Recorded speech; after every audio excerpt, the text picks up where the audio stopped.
Hello friends, तो चलिए start करते हैं हम दिन के तारे का एपिसोड 11। स्टार्टिंग में यहाँ शूटिंग चल रही होती है। डायरेक्टर आदित्य सूद कहते हैं हमने अपनी स्क्रिप्ट में कुछ बदलाव किए हैं, इसलिए शूटिंग शुरू होने से पहले मैं तुम्हें समझा देता हूँ। हम सभी को डायलॉग्स को निकाल रहे हैं और समुद्र तट पर चलने के दृश्य में एक वॉइस ओवर जोड़ने जा रहे हैं।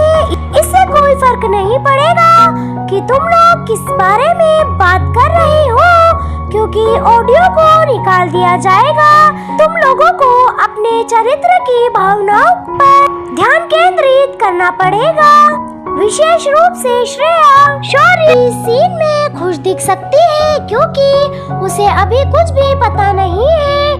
लेकिन श्रेया बहुत दुखी या खुश नहीं हो सकती है, क्योंकि वह शौर्य से सच छिपा रही है कि वह अपना जीवन खत्म करने वाली है और यह उसके शौर्य के साथ आखिरी मुलाकात है जिसे वह यादगार बनाना चाहती है। आदित्य सूद की बात प्रिया और रोहित बड़े गौर से सुनते हैं। प्रिया कहती है जी सर। आदित्य सूद कहते हैं एक बार जब तुम दोनों स्टॉप लाइन पर पहुंच जाते हो तो एक दूसरे के आमने सामने खड़े होना, मूड सेट करना और गले लग जाना। तुम दोनों इस सीन को बेहतर बनाने के लिए आपस में बात कर सकते हो, या फिर बिना किसी तैयारी के भी तुम दोनों यह सीन कर सकते हो। असली प्रेमियों की तरह तुम्हें अभिनय करना है। प्रिया और रोहित कहते हैं ठीक है। आदित्य सूद कहते हैं और प्रिया उसे घूरते हुए कहती है हाँ सर। आदित्य सूद कहते हैं कोई बात नहीं, चलो सीन रिहर्स करते हैं और शूटिंग में जाते हैं। प्रिया कहती है ओ हाँ सर। रोहित कहता है अगर उसे माफी मांगनी है तो मांग ले, मुझे ऐसे क्यों देख रहा है। तभी शूटिंग स्टार्ट होने के लिए दोनों को उनकी जगह पर खड़ा कर दिया जाता है। रोहित को टचअप करा जाता है और प्रिया को भी।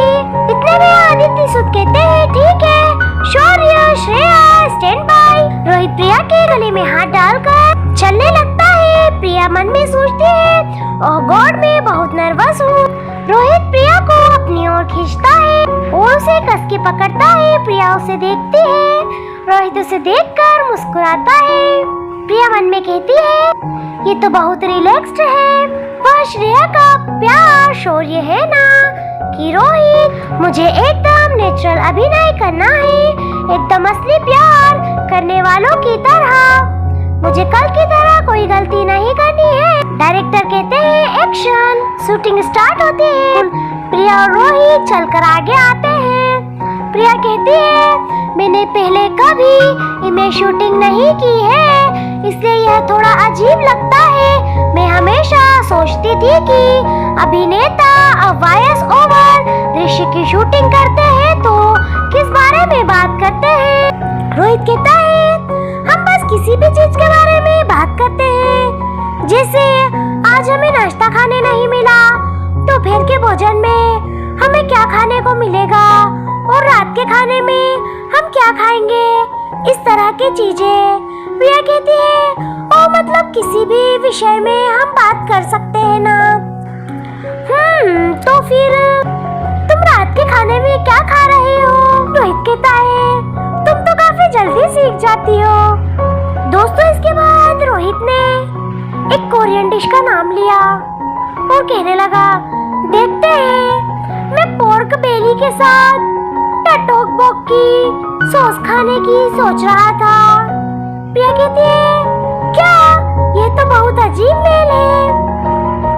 दोस्तों रोहित ने जो डिश बताई उसको मैं आपको डिटेल में बताती हूँ। Soft rice cake, fish cake और मीठे लाल मिर्च सॉस से बना एक लोकप्रिय कोरियाई भोजन, इसके बारे में रोहित ने बात की है।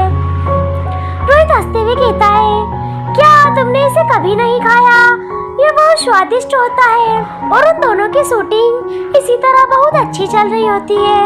डायरेक्टर आदित्य सूद ये देखकर बहुत खुश हो रहे थे और कहते हैं गुड।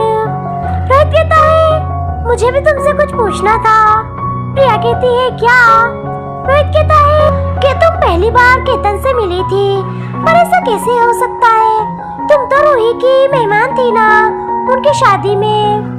प्रिया कहती है क्या इसने मुझे देखा और हंसने लगती है। प्रिया कहती है ओह क्या तुमने मुझे देखा था? रोहित कहता है मैं क्या करूं, मैं अपने हाव भाव को स्थिर नहीं रख पा रहा हूँ। प्रिया कहती है मुझे लगता है कि मैंने तुम्हारी एक झलक देखी थी। रोहित कहता है प्रिया कहती है मेरी और रोहित की नॉर्मल जान पहचान है, कुछ खास नहीं। वो मन में कहती है मुझे माफ करना, मैंने पहली बार ही उसकी शादी में उसे देखा था। फिर प्रिया रोहित से कहती है मुझे नहीं पता था कि तुम उसे जानते हो, मुझे याद नहीं कि मैंने तुम्हें शादी में देखा था। रोहित कहता है हम पारिवारिक मित्र हैं। प्रिया कहती है ओह अच्छा।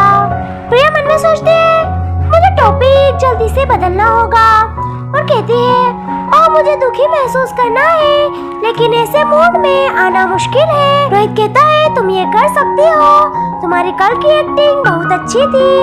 प्रिया चुप हो जाती है और रोहित को देखने लगती है। रोहित कहता है क्या मैं पूछ सकता हूँ कि तुम कल क्या सोच रही थी? प्रिया कहती है कल। ओह प्रिया मन में कहती है ऐसा हो ही नहीं सकता कि मैं उसे अपने मन में आ रहे उन गंदे विचारों के बारे में उसे बता दूं। वो उससे कहती है मैं अभी सोच रही थी कि अपने इस करियर में इतने वर्षों के बाद मैं कहाँ खड़ी हूँ, कितनी बेवकूफ हूँ मैं, तुम जानते हो। बस इस तरह की बातें। वो चुप हो जाती है। रोहित उसे देखता है, वो कुछ सोचने लगता है। प्रिया से कहता है तुम्हारे जितना लंबे समय तो नहीं, लेकिन मैं भी कुछ समय तक एक स्ट्रगलिंग अभिनेता था। प्रिया ये सुनते हुए काफी नाराज थी। और फिर वो रोहित की तरफ देखने लगती है।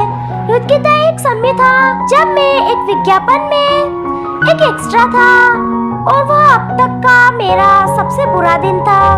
वह निर्देशक बहुत बुरा था, रविंद्र सिंह। क्या तुमने उसका नाम सुना है? प्रिया कहती है ओह वो तो बहुत बदनाम है। रोहित कहता है मैंने ये सब भूलने के बारे में सोचा और सब कुछ छोड़ने का फैसला किया, लेकिन विज्ञापन का मुख्य मॉडल मेरे पास आया और उसने मेरा नाम पूछा। मैंने गुमनामी के दिनों में वह पहला और एकमात्र व्यक्ति था जिसने सवाल पूछा था। फिर हमें पास्ट का एक फोटो दिखाया जाता है। इससे मुझे और मेहनत करने की, अपने पैरों पर फिर खड़े होने का हौसला मिला ताकि मुझे प्रसिद्ध मिले। प्रिया उसकी बातें सुन के हैरान हो जाती है और कहती है क्या इसलिए तुमने मुझसे भी वही सवाल पूछा? रोहित हंसते हुए उसकी तरफ देखता है। प्रिया कहती है ओह अब मैं क्या करूं? कल से फिर मेरी निराश और उदासी भरी जिंदगी शुरू हो जाएगी। वो वंशिता उसको याद करती है और वो रोहित को चेहरा याद करते हुए कहती है और मुझे पता है कि इसकी प्यारी भरी नजर एक्टिंग का एक हिस्सा है, लेकिन मैं चाहती हूँ कि यह छत्र में हमेशा के लिए बना रहे। मैं उसका हाथ नहीं छोड़ना चाहती। कितना अच्छा होता अगर मैं लीड रोल का किरदार करती श्रेया की जगह। इतने में रोहित उसका हाथ खींचता है और उसे तेजी से हक कर लेता है। फिर यही हमारे एपिसोड की एंडिंग हो जाती है। क्या प्रिया जो सपने देख रही है वो सच हो पाएंगे? जानने के लिए देखते रहिए।